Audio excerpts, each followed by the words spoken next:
O Evangelho segundo João.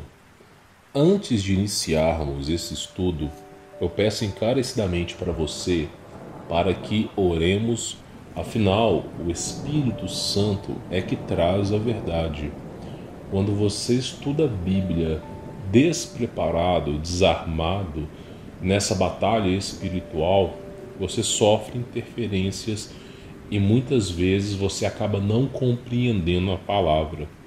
Então, sempre antes de iniciar o estudo, comece sempre com uma oração, pedindo ao Criador discernimento e entendimento sobre a palavra que você vai estudar. Então nós vamos começar com uma oração simples, mas é praticamente uma oração completa, tá?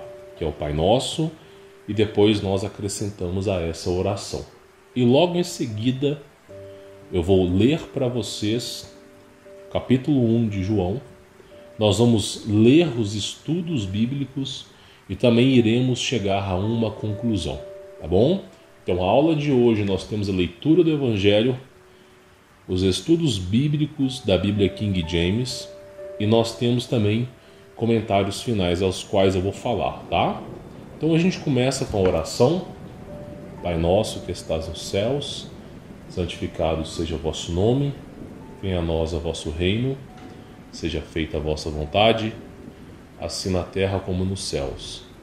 O pão nosso de cada dia dai-nos hoje, perdoai as nossas ofensas, assim como nós perdoamos a quem nos tem ofendido, não nos deixeis cair em tentação, livre-nos do mal, e toda a honra e toda a glória a nosso Deus e nosso Senhor Jesus Cristo. Peço a Ti, Deus, para que possais nos dar, não só a mim, mas principalmente a este que escuta o Evangelho, entendimento sobre a palavra e que ele possa dar frutos sobre a palavra que está sendo colhida agora. Peço também para que impossibilite os principados, as hóstias e todo tipo de maldade deste mundo, para que possamos estudar em paz. Eu confio e acredito em você. Em nome de Jesus Cristo, eu peço em tua autoridade. Então vamos começar lendo o capítulo 1 de João e logo em seguida nós vamos também dar continuidade a esse estudo. A palavra se fez carne. João, capítulo 1, versículo 1. No princípio era a palavra, e a palavra estava com Deus, e a palavra era Deus. Ele, a palavra, estava no princípio com Deus. Todas as coisas foram feitas através dele, e sem ele, nada do que existe teria sido feito. Nele estava a vida, e a vida era a luz dos homens. E a luz resplandece nas trevas, mas as trevas não a venceram. Houve um homem enviado de Deus, cujo nome era João.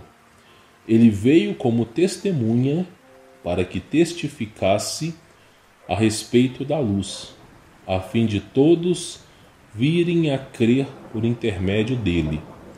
João não era luz, mas foi enviado para testemunhar da luz.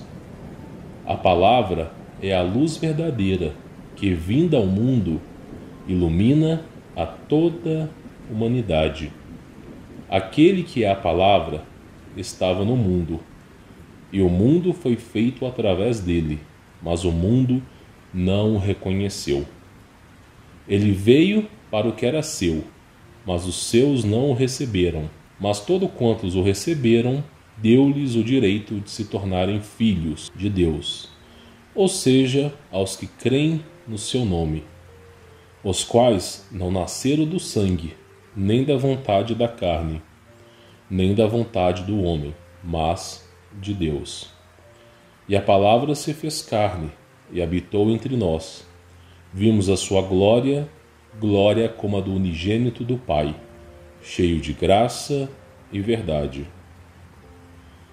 A proclamação de João Batista. João, capítulo 1, versículo 15. João testemunha sobre Jesus e exclama dizendo: Este é aquele de quem eu disse: Ele o que vem depois de mim. Tem excelência, porquanto já existia antes de mim. E da sua plenitude todos nós temos recebido graça sobre graça. Porquanto a lei foi dada por intermédio de Moisés, mas a graça e a verdade vieram através de Jesus Cristo. Ninguém jamais viu a Deus. O Filho unigênito, que está no seio do Pai, é quem o revelou. João Batista clama no deserto. João capítulo 1, versículo 19. E este é o testemunho de João, quando os judeus enviaram de Jerusalém sacerdotes e levitas para o interrogarem. Quem és tu? Ele confessou e não negou, mas declarou francamente: eu não sou Cristo. E o questionaram: quem és tu então? És tu Elias? Ele disse: não o sou. És tu o profeta? E João afirmou: não. Então perguntaram a ele: quem és tu? Dá-nos uma resposta para que a levemos àqueles que nos enviaram. Que dizes a respeito de ti mesmo? E João lhe disse: eu sou a voz que clama no deserto. Fazei um caminho reto para o Senhor, como disse o profeta Isaías. Ora, os que haviam sido enviados faziam parte dos fariseus. E perguntaram-lhe ainda: então por que batizas, se não és o Cristo, nem Elias, nem o profeta?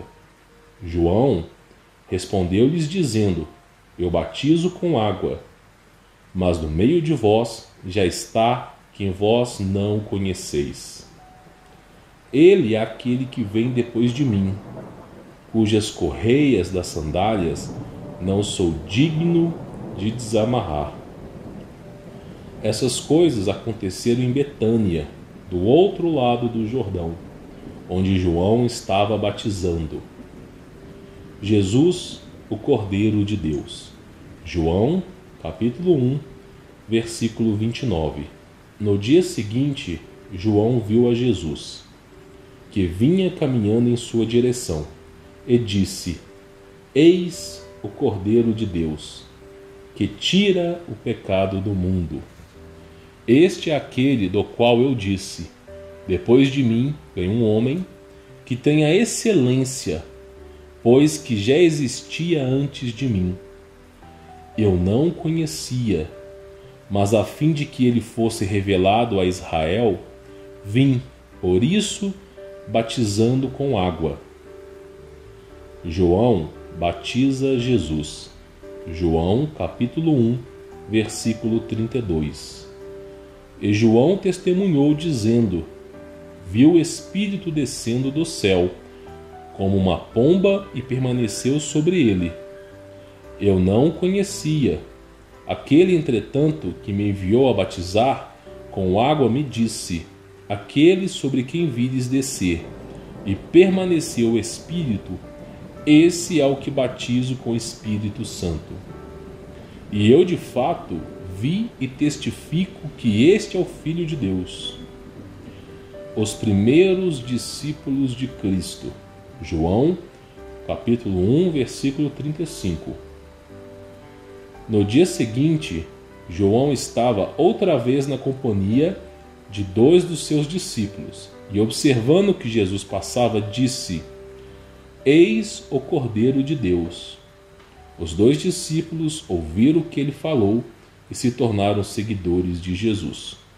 Então Jesus, voltando-lhes e vendo que os 2 o seguiam, disse-lhes: que estáis procurando? Eles disseram: Rabi, que quer dizer mestre, onde estás hospedado? E Jesus disse: vinde e vede.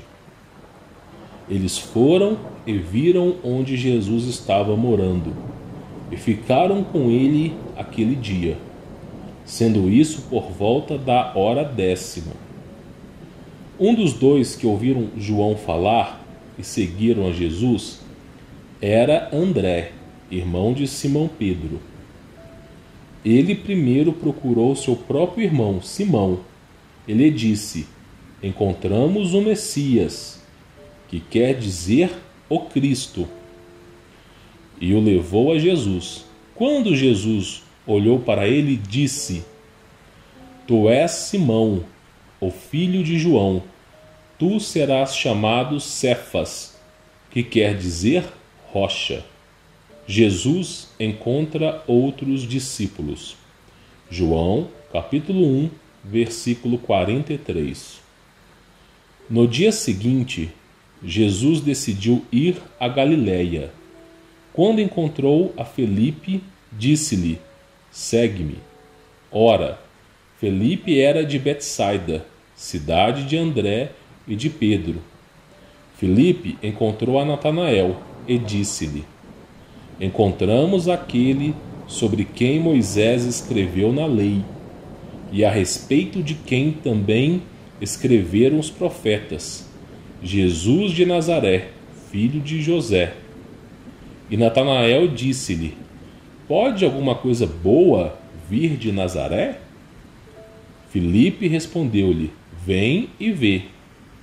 Jesus viu Natanael se aproximando e disse a seu respeito: eis um verdadeiro israelita, em quem não há falsidade. Disse-lhe Natanael: de onde me conheces? Respondeu-lhe Jesus: antes de Felipe te chamar, quando tu estavas debaixo da figueira, eu te vi. Natanael exclamou: mestre, tu és o Filho de Deus, tu és o Rei de Israel. Jesus lhe respondeu: porque eu disse que te vi debaixo da figueira, crês? Pois tu verás coisas muito maiores do que estas. E disse-lhe Jesus: em verdade, vos asseguro que vereis o céu aberto e os anjos de Deus subindo e descendo sobre o Filho do Homem. Aqui nós concluímos o capítulo 1 de João, mas eu peço a você para não ir embora, porque nós temos o estudo bíblico da Bíblia King James para lermos, e logo depois nós temos também uma reflexão sobre o primeiro capítulo de João. Então eu vou ler o estudo da Bíblia King James, tá? E logo após nós vamos comentar sobre esse capítulo. João capítulo 1, versículo 1. Palavra em grego, logos. No Antigo Testamento, Jesus é a expressão criadora de Deus. No Novo Testamento, Jesus é Deus encarnado. Jesus é a palavra de Deus em ação, o Verbo eterno.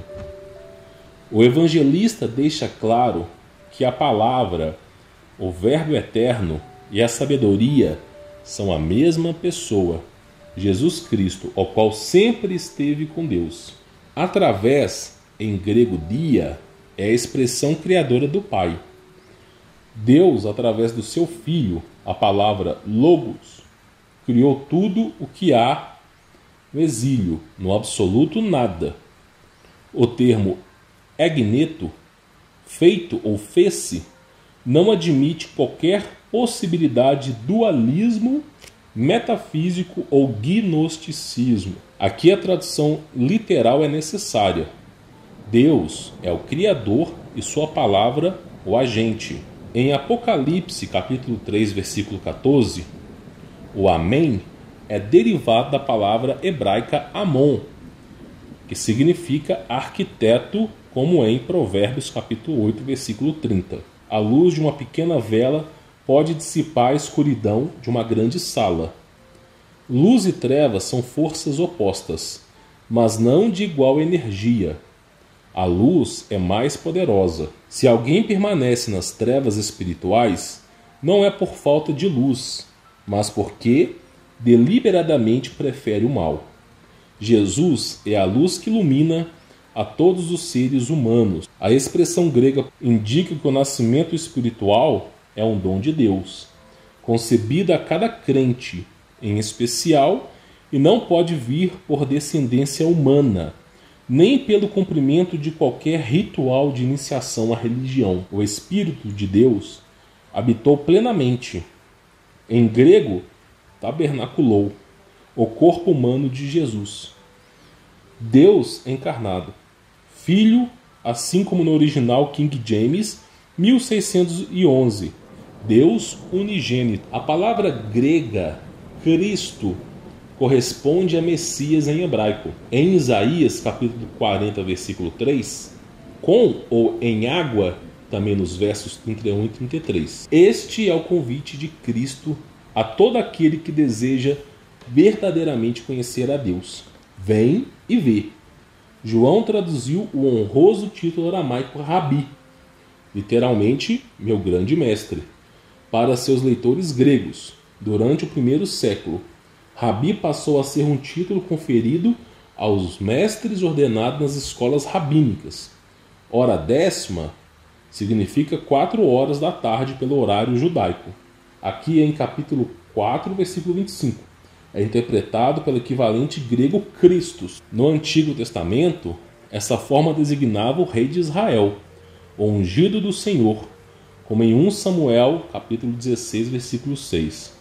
O sumo sacerdote, abre aspas, o sacerdote ungido, é uma vez no plural os patriarcas em seu papel de profetas. Jesus cumpriu a profecia messiânica exercendo as 3 funções. Cefas, como o apóstolo Paulo chamava, ou ainda Petros em grego, portanto Pedro significa pedra ou rocha, mas como para o nome de um homem era necessário usar a forma masculina, permaneceu Petrus.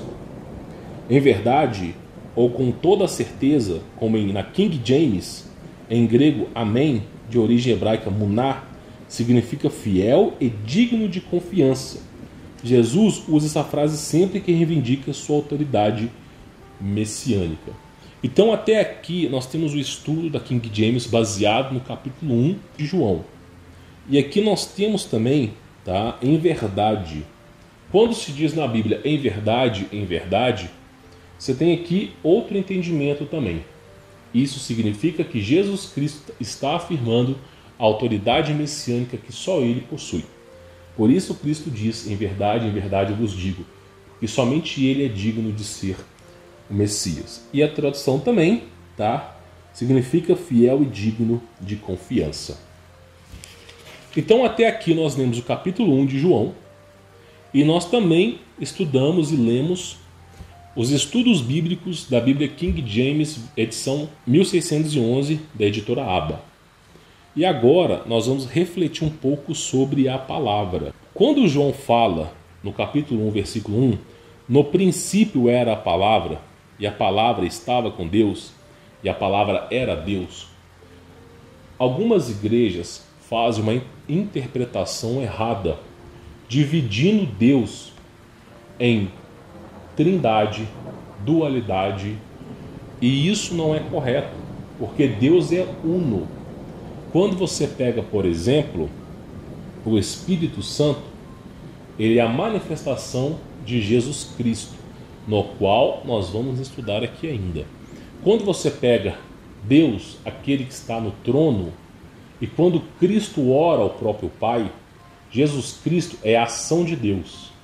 Jesus Cristo é como Deus se manifestou na carne. Nenhum outro poderia ser o Messias senão o próprio Deus que se fez carne. Porque todo aquele que não fosse Deus poderia errar ou pecar. Mas Deus em absoluto exerceu a sua função e nos deu o direito de sermos salvos. Então, nós temos aqui na Bíblia a afirmação que Jesus Cristo é Deus. E essa afirmação não pode representar dualidade de 2 deuses, múltiplos deuses ou simplesmente a trindade, sendo Deus, Cristo Jesus e o Espírito Santo a mesma coisa. Bom, aqui no estudo King James, ele fala sobre metafísico, dualismo ou gnosticismo através da interpretação do grego e hebraico. Vamos dar uma lida de novo e vamos refletir sobre isso. Através em grego, dia é a expressão criadora do Pai. Deus, através do seu Filho, a palavra logos, criou tudo que há do absoluto nada. O termo egneto, feito ou fez-se, não admite qualquer possibilidade de dualismo. É aquilo que eu falei. Existe a interpretação de Deus como sendo aquele que é bom e é mau. Porém, a tradução não nos permite acreditar em dualismo, nem em metafísico e também nem em gnosticismo. Outra parte que é importante estudar aqui é o seguinte: a expressão grega no plural amaiton, dos sangues, indica que o nascimento espiritual é um dom de Deus, concebido a cada crente em especial, e não pode vir por descendência humana, nem pelo cumprimento de qualquer ritual de iniciação à religião. O que isso aqui quer dizer? Porque também João explica sobre isso, tá? Basicamente, não adianta você ter nascido puramente de uma família judaica, puramente de alguma tribo de Judá, ou você ter iniciado seus estudos. Não é isso. Então você vê que é simplesmente um nascimento espiritual. Aquele que crê em Jesus não precisa ser judeu, ele pode ser qualquer outra etnia, qualquer outra cultura. Porque o que Cristo busca é vossos corações. Por exemplo, aqui em João, quando você pega João capítulo 1, versículo 11, olha só o que João fala. Ele veio para o que era seu, mas os seus não o receberam. Ele veio para os judeus, mas os judeus não receberam Jesus Cristo. Mas todos quantos o receberam, deu-lhes o direito de se tornarem filhos de Deus, ou seja, aos que creem no seu nome. O que isso aqui está dizendo? Isso aqui está dizendo basicamente o seguinte, que Jesus concebeu aos gentios, então nós temos judeus e gentios, tá? Gentios é todo aquele que não é judeu. Então Cristo concebeu a salvação para aqueles que creem nele, independente da raça, do sangue, independente do status. Então João, tá, no capítulo 1, ele mesmo diz que Jesus Cristo é o próprio Deus. Olha só, João capítulo 1, versículo 10, para a gente poder matar todas as objeções. Aquele que é a palavra estava no mundo, e o mundo foi feito através dele. Aquele que é a palavra estava no mundo. E João capítulo 1, versículo 1, no princípio era a palavra, e a palavra estava com Deus, e a palavra era Deus. E depois, no versículo 10 do capítulo 1, aquele que a palavra estava no mundo, e o mundo foi feito através dele. Então, simplesmente, é a afirmação que Cristo Jesus é Deus. É extremamente importante para o seu desenvolvimento pessoal, para o seu desenvolvimento espiritual, entender que Jesus Cristo é o Verbo que se fez carne, é a Torá viva que habitou entre nós, que Jesus Cristo simplesmente é o Messias e que Ele é o próprio Deus encarnado, é a manifestação de Deus na carne para nos salvar. Se você não estipular isso a Jesus Cristo, você vai deixar um espaço aberto em seu coração para um outro ser. Aí você vai rebaixar Jesus Cristo, seja um anjo, seja algum tipo de novos nomes como axiomas, aions, e você vai estar descredibilizando Deus. Está abrindo espaço para que uma outra entidade ocupe esse espaço. E aí, quando você abre espaço para uma outra entidade ocupar o espaço de Deus, você começa a cair no engano. Então, todo aquele que não confia que Jesus Cristo é Deus, uma hora ou outra a sua fé é rompida, a sua fé é esquecida e novamente a pessoa cai no engano. Somente quando você acredita que Jesus Cristo é Deus de todo o seu coração é que você consegue entender melhor o Evangelho. Você consegue entender que o absoluto Deus perfeito se fez menor, se humilhou, não precisando fazer isso para que nós pecadores tivéssemos uma chance de salvação. Então, preencha o espaço de Deus na sua vida com Jesus Cristo. Não permita que outro ser ocupe esse espaço. Outra coisa que é importante a gente poder falar, a palavra Christos ou Cristo em grego é representado por ungido ou Messias. Então, toda vez que você vê Jesus Cristo, o termo Cristo representa Messias. O Messias ou Machia em hebraico. Então, o termo Cristo ele é equivalente. E os apóstolos, traduzindo em grego, fez com que nós, gentios, tivéssemos a oportunidade de conhecer a palavra verdadeira. Então, o motivo de se utilizar o grego na Bíblia foi a maneira que Deus escolheu, tá? Para que se preservasse o seu nome em todo canto. Por isso o termo Jesus Cristo, e não duvide desse nome, mais para frente eu falo, simplesmente é conhecido em todo canto e tem a capacidade de expulsar demônios. Bom, falado disso, nós concluímos aqui o nosso primeiro estudo da Bíblia, King James, capítulo 1 de João. Não deixe de estudar. É importante que você estude e reveja a Bíblia, porque toda vez que você relê a Bíblia, você aprende uma coisa nova. O Evangelho de Deus, ele é para sempre. Então acostume-se a todos os dias orar, acostume-se a todos os dias estudar o Evangelho de Deus, porque esse sim é o verdadeiro tesouro que está em seus corações. Vou ficando por aqui. Sou Humberto Voltz. Forte abraço.